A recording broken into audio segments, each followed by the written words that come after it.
Hello friends, welcome to my YouTube channel build your base. आज जो हम topic discuss कर रहे हैं वो है exploring the potential of synthetic biology, innovation and application. Basically हम जो यहाँ पे एप्लीकेशन पढ़ रहे हैं वो है सिंथेटिक बायोलॉजी। ये क्या होता है, कैसे वर्क करता है, इसके बारे में हम आगे डिस्कस करेंगे। चलिए स्टार्ट करते हैं।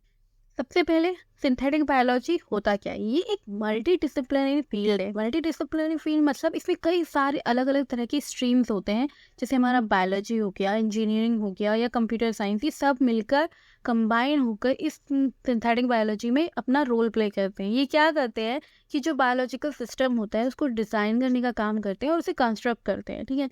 या फिर जो एग्जिस्टिंग बायोलॉजिकल सिस्टम है उसको रीडिज़ाइन करते हैं किसी किसी यूजफुल पर्पस के लिए, ठीक है। तो यहाँ पे बेसिकली सिंथेटिक बायोलॉजी का ये यूज़ होता है। अभी ये कैसे होता है थोड़ा सा डीप में पढ़ेंगे नेक्स्ट में।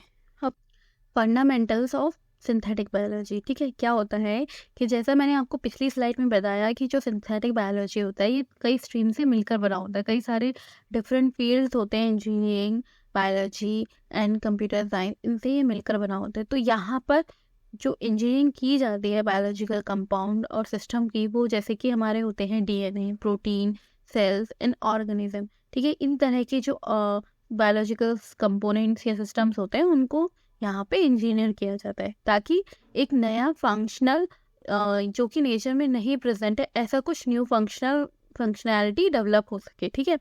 और यहाँ पे जो पहले से ही आपके अंदर या डीएनए, प्रोटीन, सेल्स में प्रेजेंट है उसको इम्प्रूव करने के लिए यह इसका यूज़ किया जाता है, ठीक है। तो ये जो एप्लीकेशन है सिंथेटिक बायोलॉजी की, ये क्या करता है, ये रेंज करता है development of new medical treatment and vaccine, ठीक है। जो हम क्या करते हैं कि जो नए मेडिकल ट्रीटमेंट्स होते हैं उसके डेवलपमेंट में यूज़ करते हैं, या वैक्सीन के डेवलपमेंट में यूज़ करते हैं, या प्रोडक्शन करते हैं कोई बायोफ्यूल्स या एनवायरमेंटल सस्टेनेबल मटेरियल्स की। तो इन सारी चीज़ों के लिए आपका जो सिंथेटिक बायोलॉजी वो यूज़ होता है, ठीक है।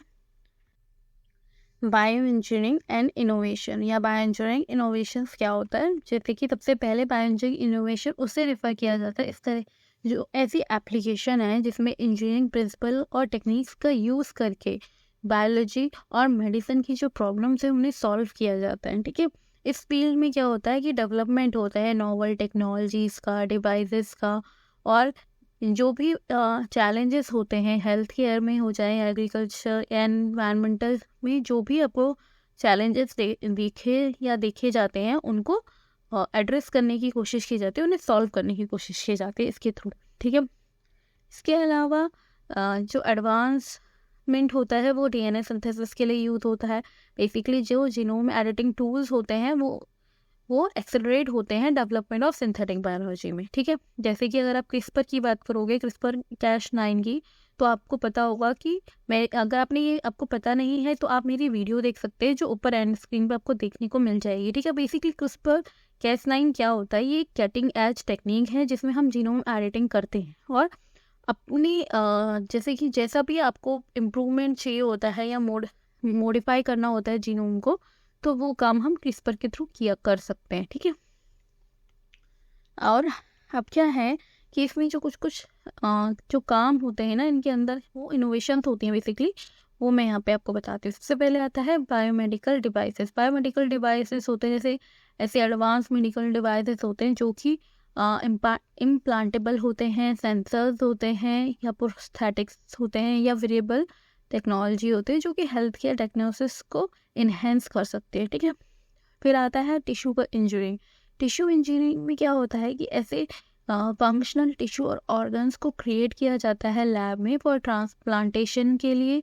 और क्या कहते हैं, जो कि आपकी ड्रग टेस्टिंग होती है ना, उनके जो मॉडल्स होते हैं ना, उनकी स्टडी के लिए भी टिश्यू इंजीनियरिंग का यूज़ किया जाता है। फिर आता है genetic engineering.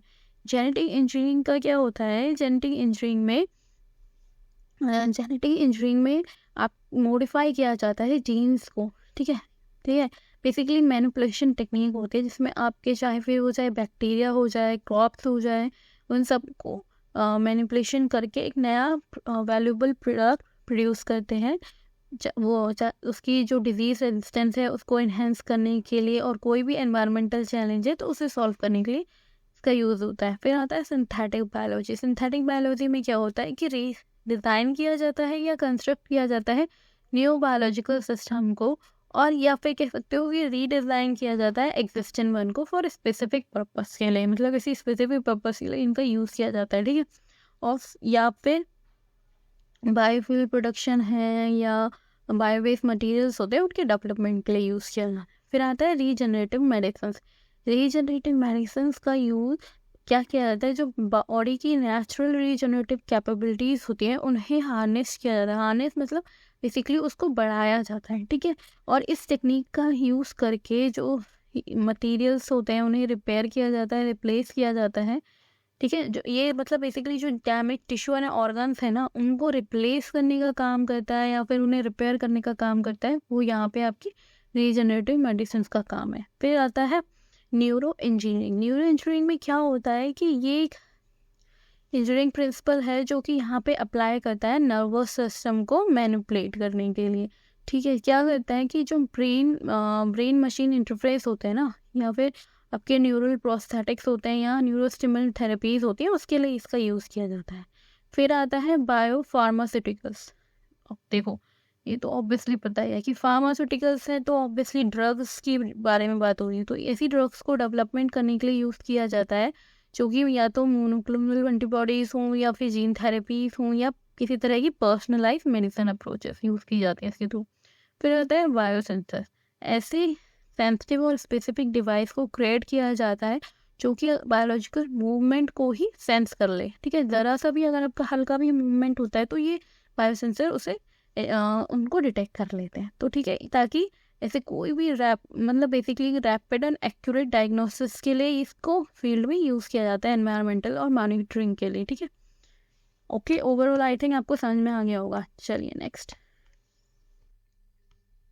Medical break through की अगर हम बात करें तो मेडिकल फील्ड में सिंथेटिक बायोलॉजी का बहुत ही इनोवेशन में बहुत ज़्यादा इंपॉर्टेंट रोल है। फिर चाहे वो ड्रग डिस्कवरी की बात हो चाहे या किसी पर्सनलाइज मेडिसिन या रीजनरेटिव थेरेपीज़ की बात हो, तो वहाँ पे सिंथेटिक बायोलॉजी अपना बहुत इंपॉर्टेंट रोल प्ले करता है, ठीक है। इंजीनियरिंग सेल्स होती है जैसे कि टिश्यूज़ होते हैं ना, इनमें भी इंजीनियर करके वो किसी भी कॉम्प्लेक्स डिजीज़ है उसके लिए ट्रीटमेंट के ऑप्शंस क्रिएट करते हैं, ठीक है। तो ये मतलब काफ़ी बेनिफिशियल है और काफ़ी इनोवेटिव है, ठीक है। अब अगर हम बात करें कैसे वर्क करते हैं, तो सबसे पहले हमारे इसके कुछ स्टेप्स होते हैं जो हमें फॉलो करने होते हैं। सबसे पहले हमें अपना ऑब्जेक्टिव डिसाइड करना होता है। ऑब्जेक्टिव मतलब लाइक अगर आप कोई रिसर्च कर रहे हो या आप कुछ भी क्रिएट करना चाह रहे हो तो आपको पहले अपना ऑब्जेक्टिव डिसाइड करना होगा कि आपको क्या करना है।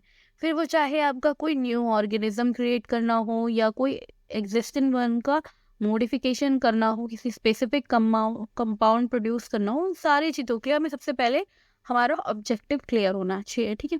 फिर सपोज अगर आपने अपना ऑब्जेक्टिव डिसाइड कर लिया, उसके बाद आपको चाहिए डिज़ाइन डीएनए सीक्वेंस। मतलब आप क्या करोगे, जो भी जेनेटिक कोड है आप उसको प्लान करोगे या उसका आउटकम निकालोगे कि जो आपको आउटकम चाहिए, जो आपको रिजल्ट चाहिए, उसके रिलेटेड जेनेटिक कोड को आप अचीव करोगे और ये उन्हें सेलेक्ट करके अरेंज करोगे इस तरीके से कि जीन्स, प्रोमोटर और जो अदर जेनेटिक मटेरियल्स हैं वो एक फ्लो में ऐड हो जाएं, ठीक है।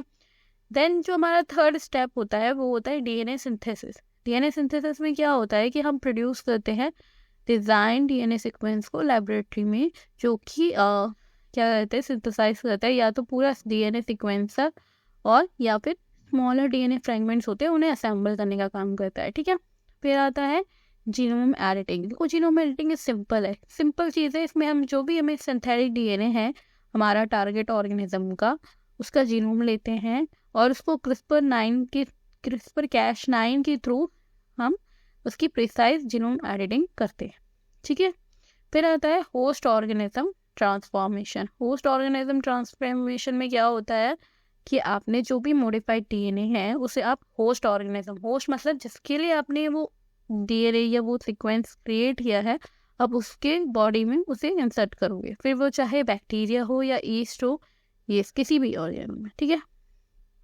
फिर जो आपका डिज़ायर एक्सप्रेस ट्रेट है ना, जिसके लिए आपने ये पूरा प्लान किया है, क्या वो सिंथेटिक डीएनए में आया या नहीं, ये आप चेक करोगे, ठीक है।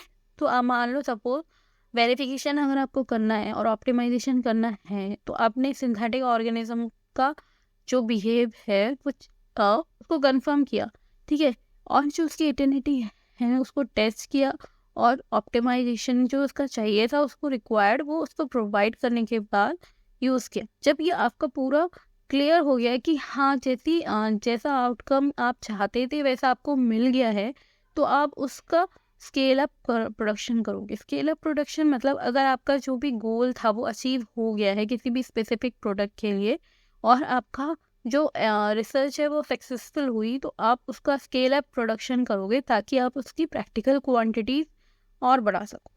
ठीक है, ओवरऑल आप आई होप आपको ये बात समझ में आ गई होगी कि क्या करता है।